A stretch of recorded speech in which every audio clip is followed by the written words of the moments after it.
God bless football, Mikey A. God bless football, Taylor. God bless football, Stugotz. He doesn't give the same reaction. I'm telling you, when it comes from Mikey A, he does not give. Tomorrow it's going to come from Golick, and he's going to fist bump and be very happy because Golick has said his name, and today he doesn't do it. I mean, you should be insulted, Mikey A. It kind of hurts my feelings. I don't know that I'm insulted as much as I'm hurt. So I need to get a little further away from this North Carolina loss against Duke and Bill Belichick and Jordan Hudson coming out saying that she's going to sue Pablo Torre. Enough, guys. Please leave me alone. Who, Pablo or Jordan or all of it? No, I'm rooting for Pablo at this point. Right. Are you really? Put it on the poll. Are you rooting for Pablo? Yes or no? I think I am too. He's done the impossible. She's done the impossible. He's done the impossible. They've made me root for Pablo Torre. Oh, man. She's gone so far as she's made me feel bad for Bill Belichick, a guy that I've looked at for years across the sidelines and think, man, I hate that guy. Look at the I retires HC of the NYJ. Fuck you. And you know what? Now I'm kind of looking at him like, look at that sad old man. Yeah. Look I'm at happy that about it. poor I am. old man. Yes, I am. No, I'm happy about it, Mike. Like, how could you not be happy about Bill Belichick's demise? It's happening right in front of our faces. It's happening at Taylor's University, and I'm rooting for Pablo Torre. I mean, this is mark this day. I mean, seriously. Jordan Hudson was hired by the New York Jets to do exactly what she's doing. It's the best employee we've ever had. Certainly the most competent.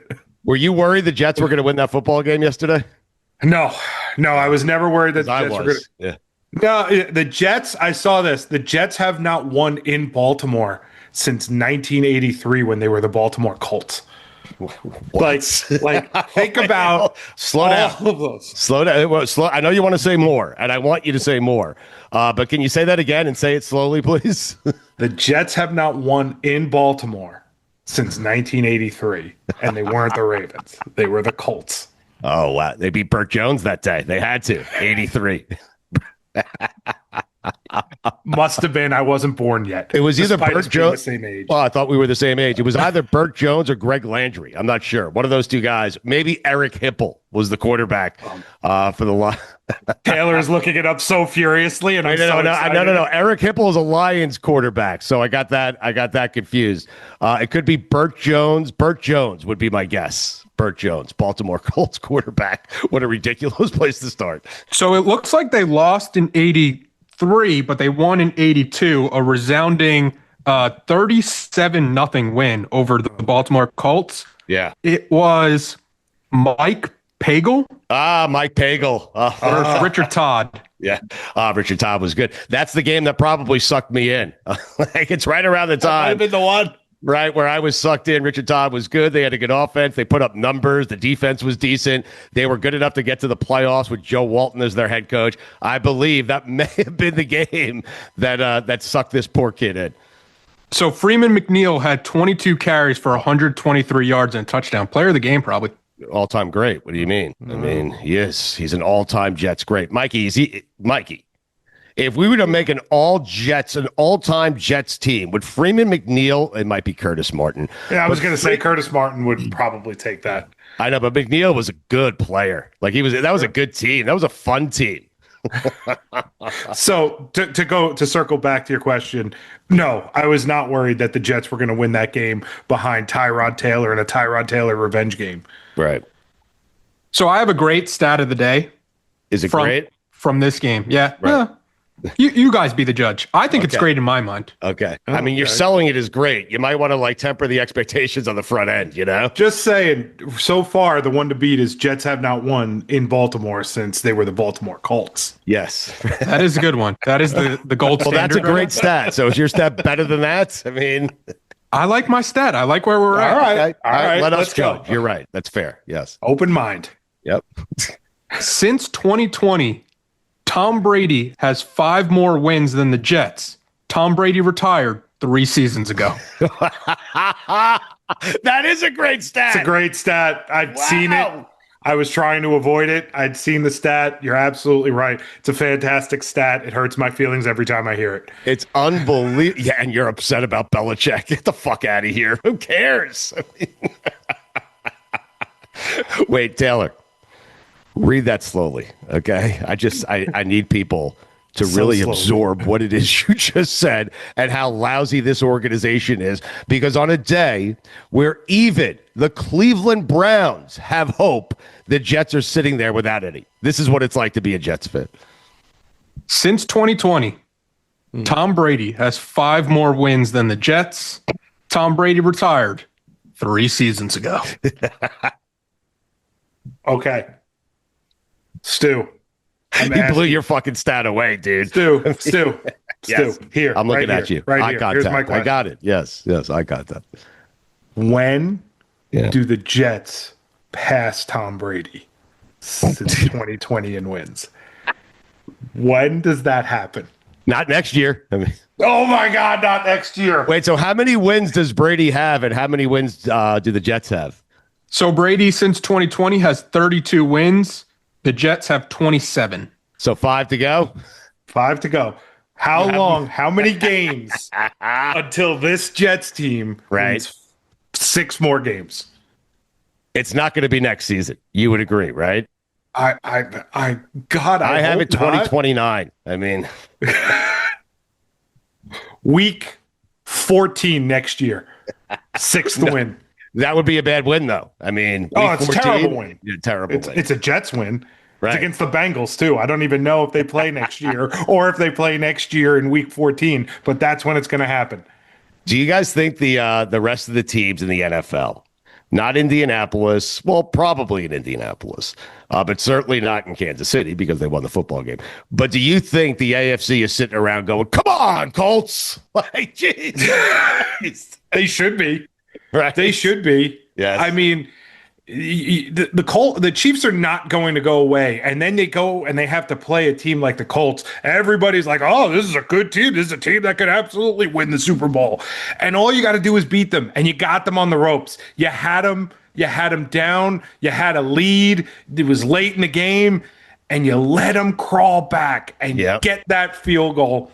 And now I'm like, "Oh, damn it! The Chiefs are going to win the fucking Super Bowl." Really? Taylor, do you think the Chiefs are winning the Super Bowl? That's ridiculous. So I don't think yesterday hurt the argument because that was the chance to put the final stake, I think, in this Chiefs team. It's crazy. My biggest concern with Kansas City is I know they can win at Arrowhead. I know they can win when everything's kind of going in their favor at their home field. Yeah. I still do have a couple of concerns about if they go on the road. Now, do I feel like super confident in Drake May and the Patriots?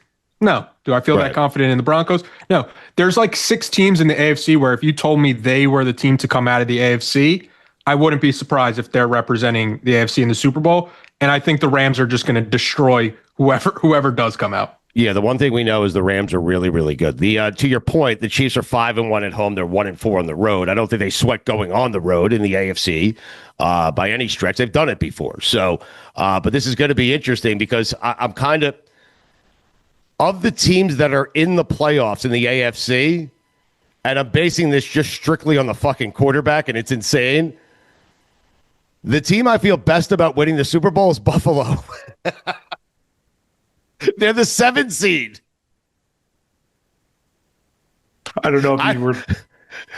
Mikey, are you buying the Patriots? I cannot see the Patriots winning the Super. Not this year. I cannot see them winning the Super Bowl. I cannot see Bo Nix winning the Super Bowl. I'm not certain the Colts are even going to win that division. You're concerned about the Baltimore Ravens. The Chargers are there. They're not winning shit. And we know Jacksonville's not even making the playoffs, even though today they would be the 6th seed. I mean, Jesus. Well, the Baltimore Ravens are now in the playoffs. So we've been saying that since they were like 2-6. We said the Baltimore Ravens are going to make the playoffs. They're going to catch the Steelers. They did. They knocked the Steelers out of the playoffs after the Steelers lost to the Bears. We'll get to them in a little bit. Sports media has never been so unified in a take than saying at 2-5, just based on Lamar Jackson coming back and the rest of that shitty division, that the Ravens were going to make the playoffs, and they're in the playoffs today. But to answer your question, no, this isn't the year the Patriots win the Super Bowl. This is the year where they show back up and you're like, oh man, we're going to have to deal with them for a long time. Right. But they don't win the Super Bowl this year. Yeah. This is where they'll be everybody's sexy pick to win the Super Bowl next year. Yes, they will. This is a house money season for the Patriots. It is. You're right. And the Broncos, right? And the Broncos? More the Patriots than the Broncos, because the Broncos had this season last year where like, oh, hey, Bo Nix is pretty good. Oh, hey, Sean Payton still knows how to coach. And, oh, the defense is pretty good. If they get a couple of pieces, they had that season. That's what this year is for the Patriots. I'm just saying, I don't think anyone expected anyone other than the Ravens, the Chiefs, or the Bills to represent the AFC in the Super Bowl. So I'm saying for all these teams, it feels like a house money year, even the Colts. I mean, it does. The only teams who aren't playing with house money are the three teams I just mentioned, one of which is not in the playoffs today. They just beat the Colts yesterday, though. So I feel like we need to, like, all as football fans, everybody listening, us on this show, we all need to make like a wager, a deal with ourselves and go, if it comes down to the AFC Championship game and it's Josh Allen, Patrick Mahomes, and Lamar Jackson, we all need to like just take a shot or something. We all need to just do something, be like, why did we buy into all of it? This is where we belong. This is where it can't be all three. So you're saying if two of those three end up playing any each other two in of the those AFC three championship game, right? Yeah. I would bet that. I don't believe in any teams. Like, listen, there's one team I believe in, and it's the Rams. But I'm not certain the Rams are going to win the Super Bowl. I could see the Eagles knocking them off. The Eagles already beat the Rams this season, you know? Yeah. Yeah, but as Sims, I think it was last week, pointed out, if that game last year was not in Philadelphia and not in the snow, the Rams probably win that game. Like they had it, but again, you could do that with a lot of games. Like if the Tampa Bay Buccaneers defensive back catches that interception the year the Rams won the Super Bowl, the Rams and Matthew Stafford don't have a Super Bowl. So I mean, you can do that. You can do that with every game except for the Jets. Except for the Jets. No, they were always going to lose all those games. No matter what. No matter what. There is nothing that shocks me anymore. Nothing that amazes me anymore. It's just a weird season. It is such a weird season where it's cool that you have all these new teams. It's cool that you have new stars, especially at the quarterback position, and Bo Nix and Drake May. Like, all of that is great. It's just a weird season from the standpoint of, for the last 10 years or so, we kind of knew, hey, one of these three guys is going to get there, and it was usually Mahomes. And now it appears like those guys aren't going to get there. I mean, it's just, or there's a chance they're not going to get there. So it's just, that's odd to me, man. I feel like it's because they're all down. Like if the Chiefs were, 10-1 and sitting atop the AFC, but the other ones were struggling, we're like, yeah, it doesn't matter because Mahomes is still there. But like, no, they're all down, not just Mahomes, not just Allen, not just Lamar. They're all not living up to the expectation we had thought they would. The Texans are just sitting there, man. They have a chance. Well, if they keep starting. I don't know what that means, but they have a chance. They're just sitting there. They keep starting Davis Mills, maybe. They have a chance. Taylor, put it on the poll. The Texans just sitting there. Do they have a chance? Anyway, go ahead. I'm sorry, Taylor. You were going to say something. They have a chance to do what? I don't know. And it's wide open, the AFC. The Chiefs aren't in the playoffs today, even though they had a big win yesterday. It is crazy. I cannot believe 20-9 was the score. And I cannot believe you're the Colts. You're the team we were talking about as the best team in the AFC basically the entire season. And then you blow that lead and you give the Chiefs and their fan base and that team and that quarterback and that tight end and that defensive coordinator and that head coach, you give them hope. You give them hope. You had a chance to fucking end the Chiefs once and for all yesterday, and the Colts couldn't get it done. And I don't know why we expected Daniel Jones to get it done. He's Daniel Jones. I mean, Jonathan Taylor was quiet too. He's not the MVP. No, you know who's your MVP? Who? Matthew Stafford is your MVP. He never know. It could be Mahomes when it's all said and done. Wow. So today on FanDuel, it's practically over. Matthew Stafford is minus 220 as the MVP on FanDuel. Who's second place? Drake May plus 220. Drake May deserves it, kind of, if I'm being honest. Mikey, why are you making that face? Is he having a fantastic season? Yes. Is he having a fantastic season compared to what? But compared to Matt Stafford? No. Matt Stafford is the MVP. He is. He is. Drake right May now. belongs getting a second place. If Matt Stafford wasn't playing this year, you would win the MVP award. All right. So if there was an NFC MVP and AFC MVP, Drake May clear AFC MVP, Stafford NFC MVP. Wow, you're even conceding that as someone who loves Drake May, huh? You're saying it's Matthew Stafford? Yeah, that first half of Bengals Patriots, Drake May was pretty bad, and that game at points was tough to watch just because there was no flow. Because every other play, it felt like 3 players were getting injured. T. Higgins got hurt. Some other people got hurt. Flacco's back there. He's healthy. He's fine. 2 things happened over and over in that game. A player got hurt, and the Bengals stuffed the Patriots on the goal line. Every other play was one of those 2 things, or a kickoff.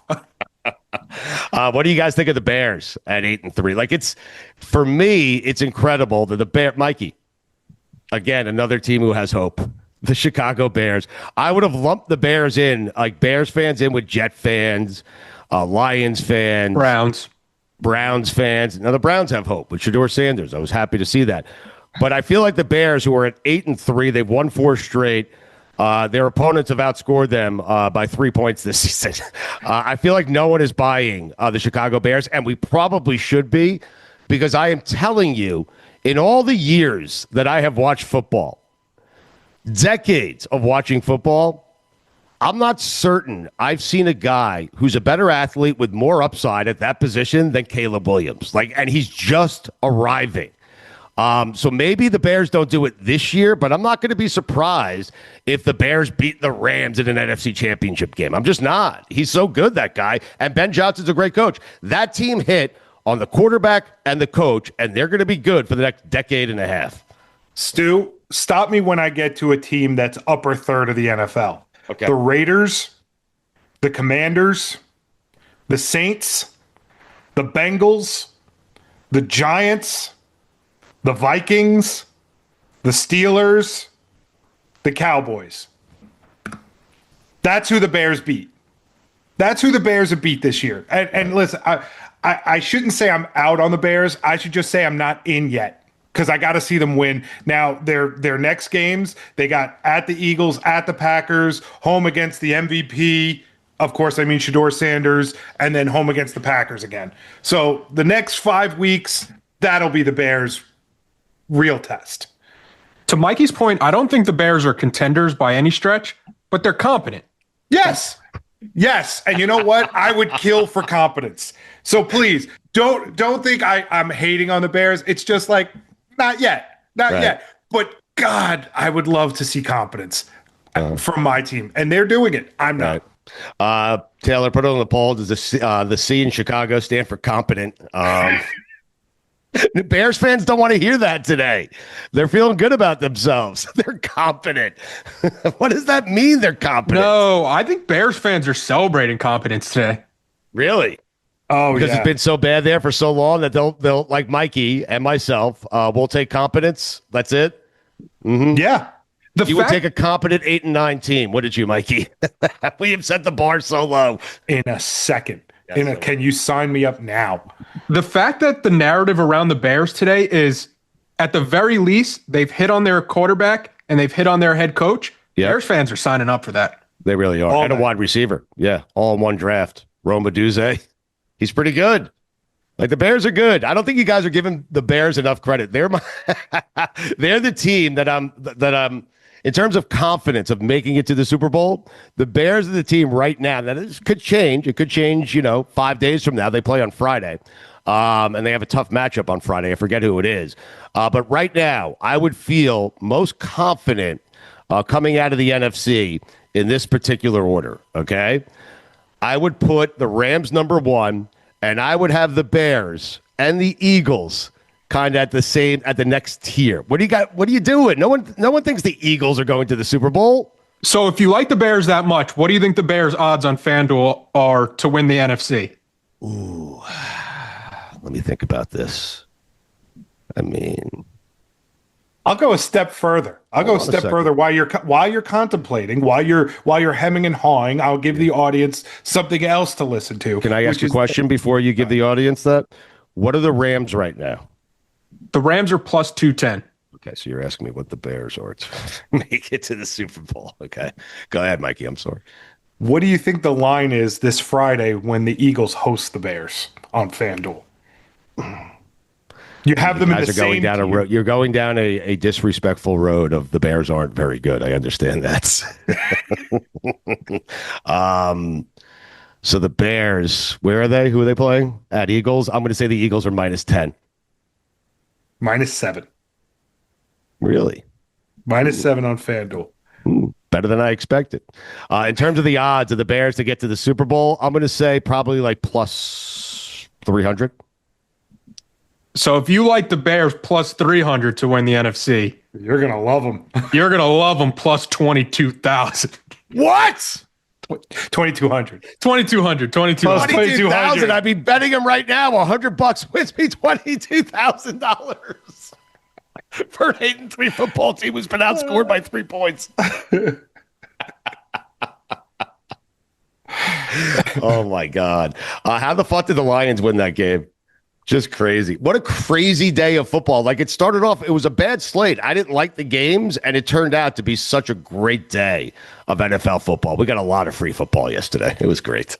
The Lions won that game because of Jameis Winston, because of everything that Jameis Winston is. He completed like 18 passes for over 300 yards. That means every pass was way downfield.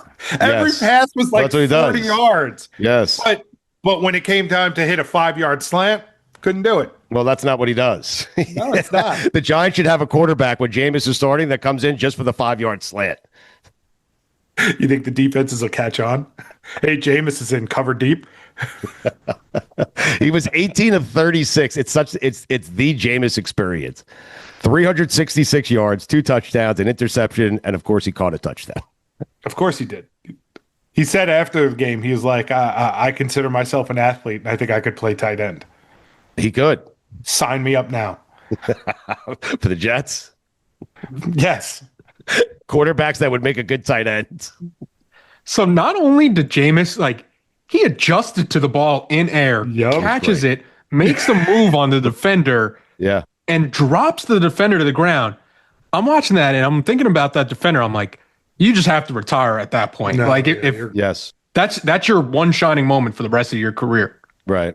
Or you could like spin it the other way and say, hey, the time that Jameis caught that touchdown pass, he did that shit on me. I just own it, right?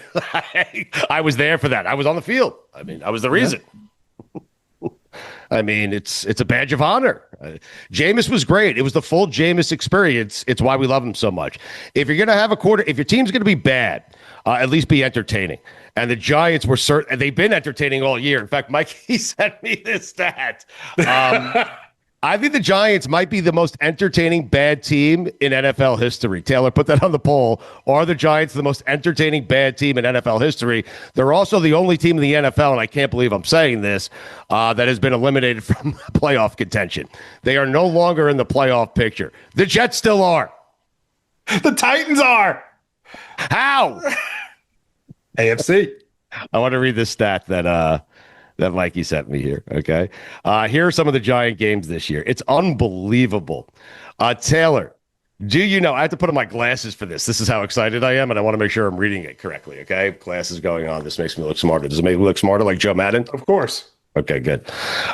Taylor, do you know how many points the Giants were up on the Detroit Lions with 10:57 to go earlier this season? Do you remember? Earlier this season, as in yesterday. Earlier this season. Yeah. Earlier this season. Oh, that was yesterday. I'm sorry. Yesterday. Do you remember how much they were up yesterday? Sorry. I'm off today. I'm fucked up. They were up 10? They were up 10 with 10:57 to go. Do you remember how many points the Giants were up on the Bears? I don't even remember and how much time was left in the fourth quarter? I'm going to guess they were up 13. They were up 10 with 3:58 to go in the fourth quarter. Do you remember the legendary game, the game of the year? Game of the year. Fourth quarter, Giants are up. Do you remember how many points they were up by with 5:19 to go in the fourth quarter? Against the Broncos? Yes. That was a big one. That one 18.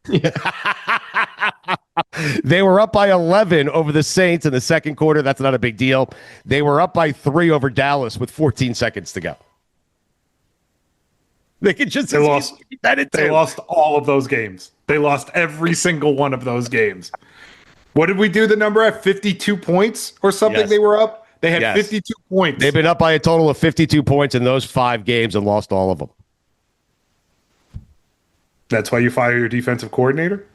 And your head coach. Well, you fire your head coach because he puts in Russell Wilson in a spot where he clearly should have put in Jameis Winston, because Jameis probably would have held on to that lead. You disagree with that, Taylor? No, I agree with that. If I'm a Giants fan today, now ultimately you're going to get a better pick out of it, so I guess that's the benefit.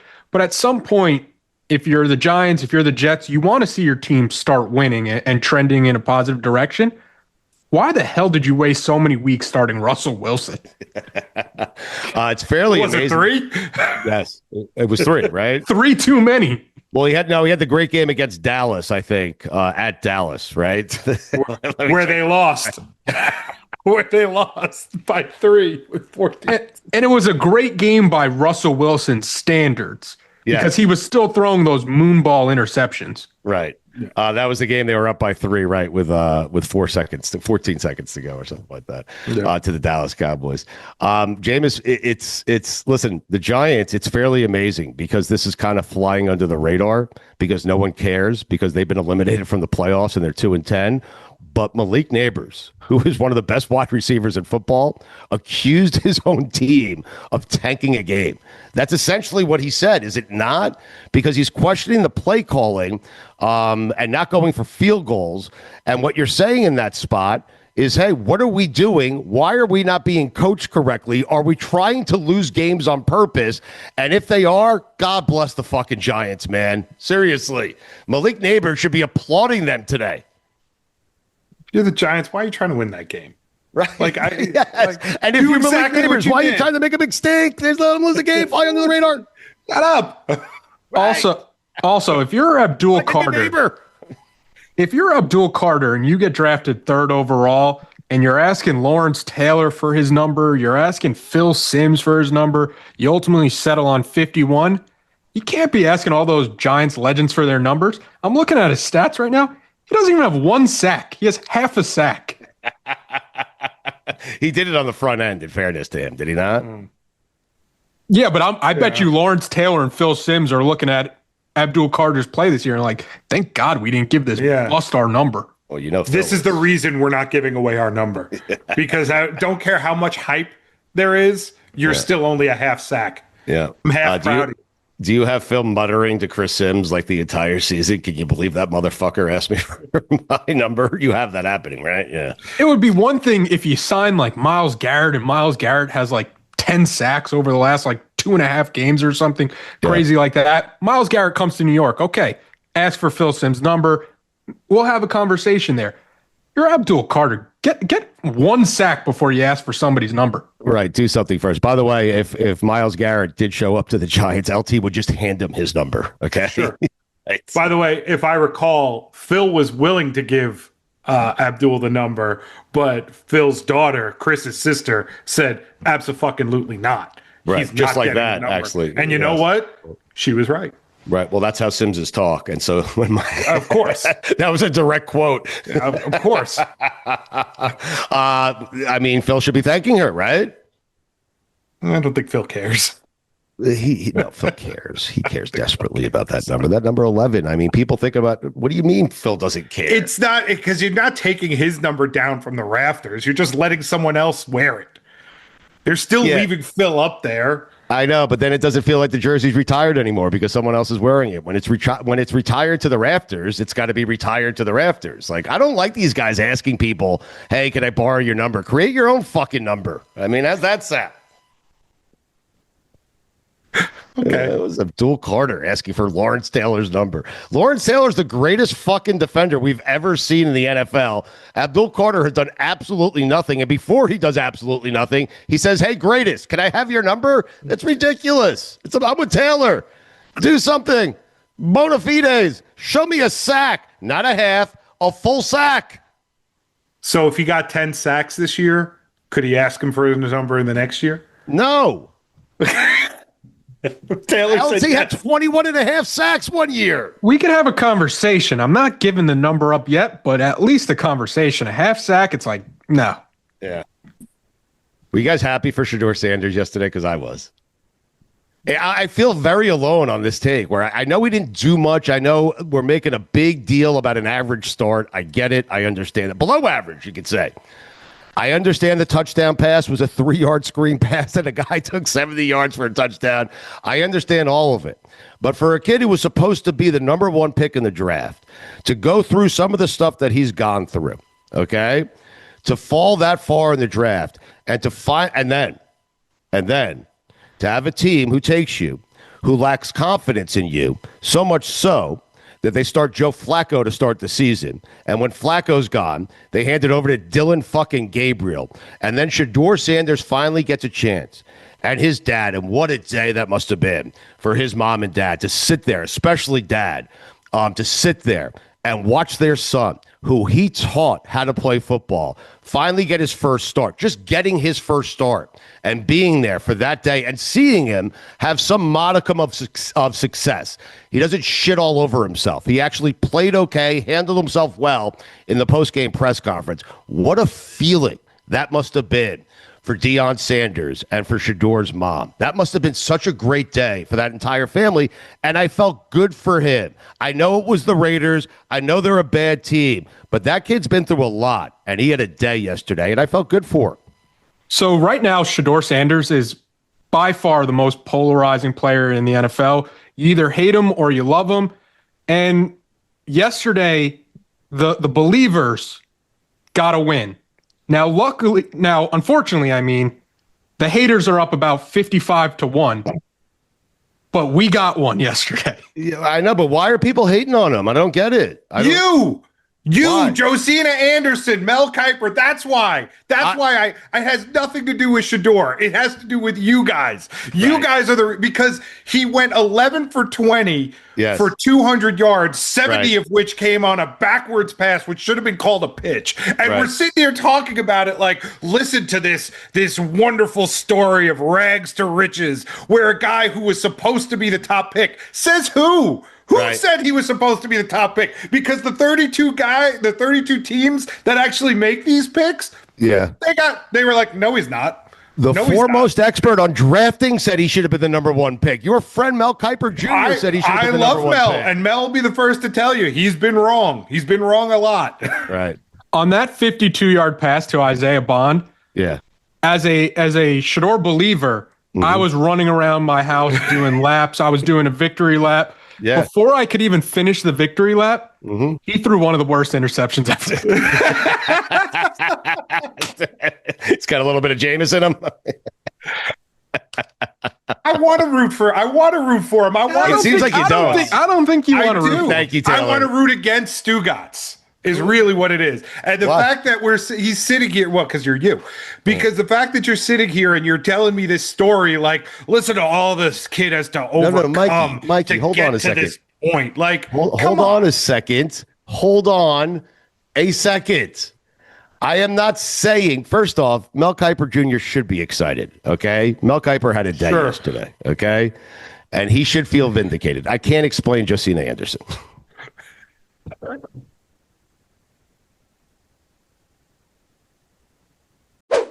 Stugotz here for Omaha Steaks. You know how every year you swear you're going to get ahead on holiday gifting, and then suddenly it's December 18th, and you are staring at the candle aisle in full panic mode. I was that person until someone sent me Omaha Steaks one year. Game changer. I remember opening that freezer box like it was Christmas morning. From holiday hosting to unforgettable gifts, Omaha Steaks delivers the world's best steak experience. You can gift family and friends USDA certified tender steaks, juicy burgers, cozy comfort meals, so much good stuff. And right now, during their Sizzle All the Way sale, and I love a good Sizzle All the Way sale, you can get 50% off site-wide at omahasteaks.com. Plus, our listeners get an extra $35 off with promo code COMPANY at checkout. That is company, all capitalized, COMPANY, for those of you who don't know how to spell company. And I'm telling you from experience, this isn't just good steak. This is great steak. This is steak you literally can't mess up. If I could do it, anyone could do it. The first time I cooked their filet mignons, I salted them, seared them in a cast iron pan, and finished them in the oven. Absolutely amazing, delicious, and so easy. Holiday magic made easy. Orders placed by 6 p.m. Eastern, shipped same day. Plus, 5 generations of family expertise.